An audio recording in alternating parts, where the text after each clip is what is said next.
A late-night police chase ends when a car slams into a brick wall.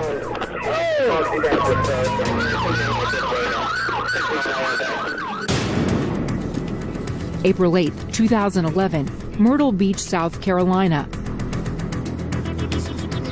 Officers Ryan Headley and Matthew Cox are working the night shift. They're on the lookout for a reported stolen vehicle. I saw the vehicle pass by me, and as I was turning around on the suspect vehicle, I saw that the driver of the vehicle was a young female driver, and I knew right away that we were dealing with either a very petite individual or a teenager. We attempted to stop the vehicle, but she refused to stop for us.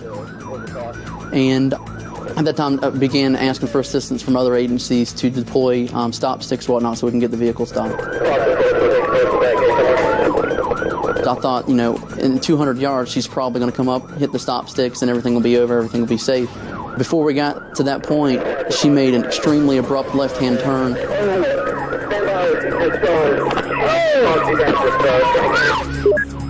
The officers are shocked when the driver suddenly veers off the road and crashes directly into the brick wall of a church. She just accelerated at a high rate of speed into the church. The impact was just tremendous, so I knew she had a greater speed of 70 miles per hour when she hit the church. After the dust had settled, we could really see how bad the accident was, because the entire front half of the Jeep was into the church through the brick wall. And I never at one time saw the brake lights activate to indicate that she was trying to stop the vehicle. Headley and Cox race to help the driver. They carefully search the car, but they can't immediately find her. Good Lord! She's inside, she's out of the vehicle. We were searching for her in the vehicle, and we could not see her. We started, looking in front of the vehicle, calling out, and we had no response initially. But then Officer Cox was near the driver's door and could hear a female screaming inside. No, wait a minute. She's not. Where you at? She's down in the floorboard. It took us, I would say, a good 30 seconds, 45 seconds to determine that she was still in the vehicle. Officer Cox heard a voice, and after further investigation, observed a young female up underneath the steering column inside the vehicle, moaning and agony in pain.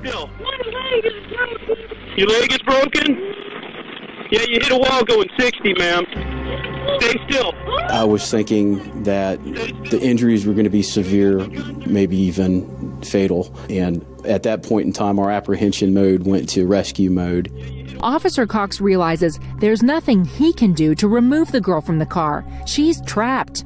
Officer Headley calls for help. Prior to policing, I spent 10 years in the fire service, and through my experience with that, I received medical training, and I knew that her injuries were potentially life-threatening, and I wanted her to calm down, slow her heart rate down in case she had external, internal bleeding, anything of that nature. The victim is in excruciating pain, but Officer Cox is still able to get some pertinent information from her. How old are you? How old are you? I wanted to assume that she was a licensed driver at the time and maybe stole the vehicle. However, we didn't realize her intentions until after the vehicle had crashed into the wall, that she was an unlicensed driver and she was underage. While waiting for the rescue team, Officer Cox keeps the girl talking. After admitting to stealing the car and to being too young to have a driver's license, she makes a startling confession. You're trying to kill yourself? Okay. Why were you trying to kill yourself? Why do you hate your life? I was thinking that obviously something was seriously wrong with the suspect, other than just wanting to steal the vehicle for a joyride. Okay, you realize you got a lot to live for. Okay? Just stay with me. Stay conscious, okay?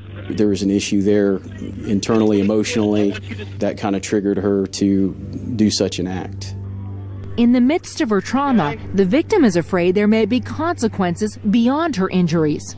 I'm going to go to jail. She was more worried about the criminal charges, and I was trying to console her by telling her, you know, let's not worry about the charges at hand. Let's just worry about you getting you safely out of the vehicle. No, don't be sorry. Hey, no, you just, I know you just made a bad choice. You're not a bad person. You just made a bad choice. You know, I'm pretty sure after this, we'll get you stabilized. We'll talk more about it later on. And Officer Cox never leaves the girl's side until firefighters and paramedics are on the scene. you hear those sirens?